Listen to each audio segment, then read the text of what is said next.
You guys are never going to believe what my friend said when she got in the car the other day to go to church. It was crazy. It even left someone like me speechless.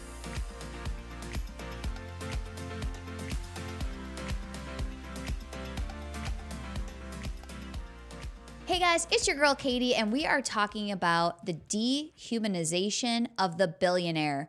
I know you feel so bad for the billionaire. Isn't it funny that your knee-jerk reaction to the word billionaire or the thought of a billionaire is, I don't feel bad for them.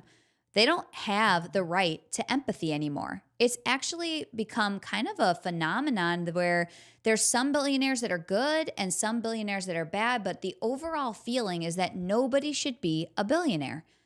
I mean, when you're working as hard as you possibly can and trying to achieve everything you can on earth, and you're thinking of money and promotions and things like that, are you thinking in your head, well, I don't want to be that rich, or I don't want to amass so much wealth that I have so much wealth that I could be a billionaire? It's literally something where if you're working really hard, maybe the goal is to be a billionaire, and it's not even in your head because you don't even think that you could achieve it. And so because you know that you can't, or you think that you can't, you actually demonize people who have. We do it on a smaller scale as well. Anything that we don't think we can actually accumulate or think that we can achieve, we start to actually think of the people who did it like, well, that's because they had help. Well, that's because their parents had money. Well, there might be reasons that help someone along, but if you have become the best at what you do, I always talk about the GOAT, right? The greatest of all time. If you've become the best, or you have amassed so much wealth that you're a billionaire now, why is that a bad thing? I think that we need to shift this all around. And it really happened where I know you have those friends where you think that you're in total alignment, right? And everything that you think is going to come out of their mouth that you're going to agree with. And then all of a sudden they say something like my friend did the other day.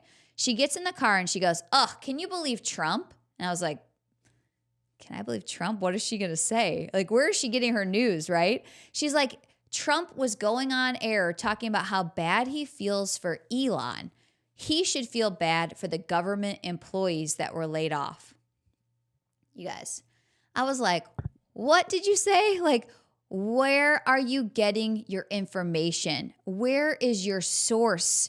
What is being spewed to you that you don't understand? Because if you know the facts of all this, you'd have to break these two things down. Number one, you have to break down the fact that Tesla dealerships are literally being set on fire. People are lining up in front of them. Did you see the footage the other day of people? Like, I don't know how many times it takes you to hammer a little Tesla truck. Maybe use the guy that it takes 2 instead of 17 times. It's making his little toy truck look indestructible, which I don't know if that was their goal. But in general, there's things happening that are real. That's affecting the employees of Tesla. They're getting into the fact that that's actually affecting a lot of 401ks, things that are going on that are related to this company, Tesla, that is all of a sudden being demonized. It has nothing to do with the company, right? This is somebody, Elon Musk. This is a company, Tesla, that was looked at as this amazing, discovery. He was like a pioneer for climate change and making the world a better place. He literally went from that to being completely hated. The other thing that you need to look at with this is she was saying that Trump was feeling bad for Elon, a billionaire who's basically being, attacked, having people give him death threats. His entire life has changed. I think we can all admit that with his DOGE and how he's stepping into the government, which if you don't know a lot about that, we'll get into it a little bit later. But the other thing that you need to look at is these employees that worked for the government. Okay, COVID was how long ago? A long time ago. We're talking over 5 years ago? These people had jobs with the United States government where they had to show up for work. Then during COVID, they got to go home. Now COVID is over. These buildings are empty that they were supposed to work at. There's not a lot of productivity. They're finding that these people need to come back to work. So instead of saying, hey, everyone needs to come back to work or you're fired, they said, you can choose to not come back to work and be paid for, guess what? 8 months of your full salary. 8 months. If you can't decide not to take your job, take 8 months of free money and find a new job, you probably weren't working very hard to begin with, right? Because if you have 8 months of solid pay to figure it out, I don't really feel like this is the most unfair thing that ever happened to somebody. Am I wrong? No one's offering me 8 months to figure out my life. No one's saying, hey, Katie, you've been working really hard, but if you don't want to do X, Y, or Z, we're going to pay you 8 months to sit at home and figure out what you want to do next. Or guess what? If you get another job, you're getting paid double the money. Anybody looking at this like this isn't a problem? So yes, I will admit that I feel worse for Elon Musk, who has taken the time out of his amazing life, where he is literally a genius, to help us discover what is going on with the government. He is peeling back the layers of fraud, of dishonesty, of all of the lies that have been going on for years and years and years. And the best part is, you guys, it's what the Democrats have been wanting to do also for all this time. You can look at plenty of playbacks of Obama, Biden. Everybody was saying, we got to cut the fraud. All this stuff's going on. Social Security is going to go away. And now it's actually happening. You're taking all these business billionaires and putting them into the government and saying, hey, run this like your billion-dollar business. Run this like the government can actually run very easily like a new age corporation. And instead, we're literally using the same processes that they did 50 years ago, like paper copies of things that could be done very easily online. If you are not looking into this, we're going to do a whole episode on Elon Musk and DOGE. We're also going to do an episode on Trump. But for now, I just want to talk about this little deception that we're doing where we're creating a demon out of a billionaire. And I'm going to bring this to the Bible. Proverbs 20:23. Differing weights are an abomination to the Lord, and a false balance is not good. I really want you guys to think about the fact that when you look at certain people, like you're looking at a small business, if this was happening to a small business owner, how would you feel? It would be like life-changing for them, right? So you'd feel something more. You'd have empathy for them. But because this is a billionaire, it's like, ugh, what's his big problem? We're creating a demon out of a billionaire because we're thinking because they have so much money, they don't really have real problems. They don't have a real life. They don't have a right for us to actually feel something for them because they can just solve any problem that they want with money. Well, if you've ever had a little bit of money or haven't, you know that money cannot solve everything, and that some of the most depressed, anxious people in the whole world have millions and sometimes billions of dollars. So I really want you to think about the fact that we are all going through something, and that just because a billionaire's business is being, messed with, it doesn't make it less important because that is an employee of Tesla. Like they're thinking of the macro, not the micro of what's going on here. People burning up Teslas and scratching them, that doesn't affect Elon as much as people want it to. It's affecting that person that bought that car, which is probably on the Democratic side because most of the people who were buying electronic vehicles were Democrats. It's like you're attacking your own side and then making it seem like it's the Republicans' fault. So whether you're a Democrat or Republican, I just wanted you to start thinking of this a different way. And this isn't a new story, right? I wanted to bring this back to Abraham Lincoln. Abraham Lincoln was detested by half the country. Literally, his own party even turned on him. I was researching this a little bit, and it said that the media attacked him relentlessly. It said that people called him clown, fool, and compared him to an ape. So think about that. This is someone who now is not thought of negatively. I think that most people would say, wow, Abraham Lincoln was a pretty great guy. Ended slavery, took us through the Civil War. I mean, people have a positive feeling about Abraham. They can't believe he was assassinated. It's a sad story. So what's going to happen with Elon and Trump? It's something to think about because right now half the world hates them, right? But later, when you see what they uncover and you see what they do and you get a little bit of depth on what's going on and you actually look to the source. If you want to know what Elon and DOGE is doing, go to DOGE. Don't go to the things and the people talking about DOGE. Go there. They're literally writing every single thing that they're doing. Agree with it or not, at least you'll get the real information. Same thing with Abraham, right? When they actually looked at what he did, they praised him for it. People were praising Elon for being a visionary, for being part of clean energy. Now they're demonizing him for being part of free speech and for challenging what's going on in the government or not aligning perfectly with who you think that he's supposed to be. This happened to Jesus. When Jesus came, in Matthew 21:9, Hosanna to the Son of David, blessed is he who comes in the name of the Lord. People were rejoicing. They were seeing the miracles. They were seeing healing. They were like super fans of Jesus. And then Matthew 27, listen to that, Matthew 21:9 to Matthew 27:22. The shift that happens like that because everyone is sitting in judgment instead of actually thinking about everybody like they're a human being, like they're just like me and you. I've said it before, but the best thing that I ever heard was when you don't like someone, think about what God thinks about them. Try to think of the best possible thing about that person. And that's to be repeated for a reason, you guys. We need a constant reminder.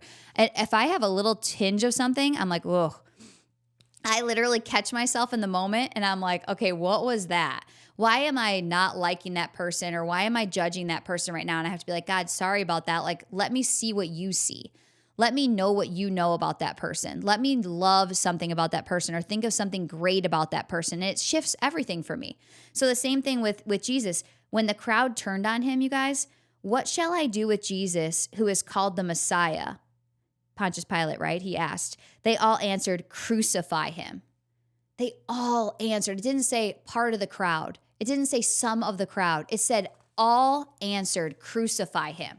Think about how quickly they turned on someone like Jesus. That was God on earth, and they turned on him on a dime. And it's what happens to people every single day. And the fact that it's happening to a billionaire, I just want to know, when did a billionaire become a demon? When did it become demonic to be good at what you do, to have wealth, to have success? When did society start looking at that as such a negative thing? I know that before the media praised Musk and now they've completely turned on him. I don't think he's very surprised by that. But the New York Times and the Washington Post, they once called him a visionary.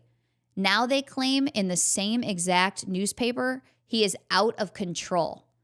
What changed? This is what I want you to go home, think about, look online. What changed between how Elon built his wealth and created his companies to now? What changed? Did he create his wealth a different way? Did he start to do negative things? Was he have bad practices? No, the only thing that changed is his alignment with a different idea or a different party. Not even his thoughts have changed. He's always been the same, right? He was kind of going through a dark circle. We'll get into an Elon episode about what happened with his child and transgender and all that, because I think it's important that you understand that this didn't just happen where he woke up one day and was like, I think I'm going to align myself with Trump. Sounds like a great business move so that I can become an ultra billionaire. I know that people actually believe that. You might believe that. You might actually believe that Musk is doing all of this stuff with the government so that he can make more money. It is the exact opposite. He wants to help our country be better and run better. But I wanted to do an example of Musk compared to David. So when David was being praised, right? So I don't know if you know the whole story, but in 1 Samuel 18:7-9, David was loved. As they danced, they sang, Saul has slain his thousands and David his tens of thousands. Did you hear that? They were praising both men. They were saying, basically hail to, right? They were literally praising Saul and praising David. But that little bit of adjustment where they were recognizing that Saul was responsible for good and David was great. And that made Saul hate and fear David. It made him think that David was trying to take his place. And so he called for David's death. In 1 Samuel 19:1, David was hunted down. You guys, Samuel 18:7-9 to Samuel 19:1. David was later hunted down. Saul told his son Jonathan and all the attendants to kill David. Just like that. Just because of one thing said by the crowd in praise for both. He was literally hunted down to be killed because of the fear of someone stepping on someone's toes. And that's what's happening in the government right now. Toes are being stepped on, right? Veils are being shed. Something is going on that is making people so afraid of the truth that they're actually demonizing somebody, calling him Satan, comparing him to Hitler, of course, again, right? They're comparing him so that people start to demonize him and they start to be afraid of what he's capable of.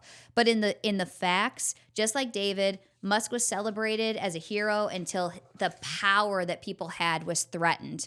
So we need to figure that out. What is the power that's being threatened right now that's making people so afraid of what's being uncovered in the government? Because that's when we're going to really get down to it. So Tesla controversy, you guys, it really made me start thinking that this company that went from being like honored, admired. I mean, everybody wanted a Tesla. It was so amazing. Look what he's going to do next with the robot, to be careful.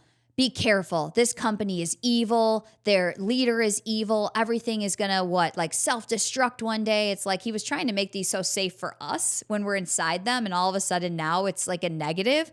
And it made me think of Joseph, because we've talked about Joseph in the Technicolor Dreamcolor before. If you haven't heard about it, it's this awesome musical that I love. But in Genesis 41:39 through 41, then Pharaoh said to Joseph, since God has made all this known to you, so since he had favor by God from God, there is no one so discerning and wise as you. You shall be made in charge of my palace. And then just a couple of chapters later, it's unveiled that his wife, like basically they intended to harm him, but God intended it for good to accomplish what is now being done, the saving of many lives. It was saying Joseph was later accused and betrayed. So later, in just a few chapters later, Joseph went from being the most discerning, the wisest, the one that was going to run the palace, to basically being crucified. They wanted to get rid of him. They wanted to kill him. They wanted to chase him out, and he was put in jail. So the lesson of this is success often comes with betrayal from those who benefited from you before, but don't benefit from you now. So if you're in a relationship right now where someone's benefiting off of you, look what happens when you turn the page. Look what happens when you achieve something more than them. I know a lot of people like that. You're friends with them. They're amazing. They think you're great. And then all of a sudden you maybe start doing better. You start to rise in some way. And then all of a sudden you're evil. It's like they start to think that, oh, who does she think she is? Or who does he think he is? You have to be careful of the people that you surround yourself with, and make sure that you're always taking it back to a biblical principle, because if you're focusing on scripture and the Bible, and the people around you are too, they want you to win. They literally will want you to rise, even to the status of billionaire. How dare you have a dream to be a billionaire? Can you imagine saying that to your friends? What would your friends say right now if you said, yeah, I'm going to be a billionaire. That's my goal. I am going to be a billionaire. People would like laugh in your face or think that you're crazy or whatever, right? It's like something that's so unachievable by so many that it is demonized by most. And I think that that's the problem with society right now is God honors the worker. God wants us to create. God wants us to do. Who is more of a creator than Elon Musk in our time? Who is more of a creator? Do we have to even talk about the fact that he sent a ship up to save those people, the astronauts that were stuck up there for 8 months, 9 months? They were only supposed to be there for a few days. He is such a creator that he is able to help society in such a way that the only option for people who don't understand it is to demonize him and to make it seem like he's not doing good. But I want to bring it to a Bible verse.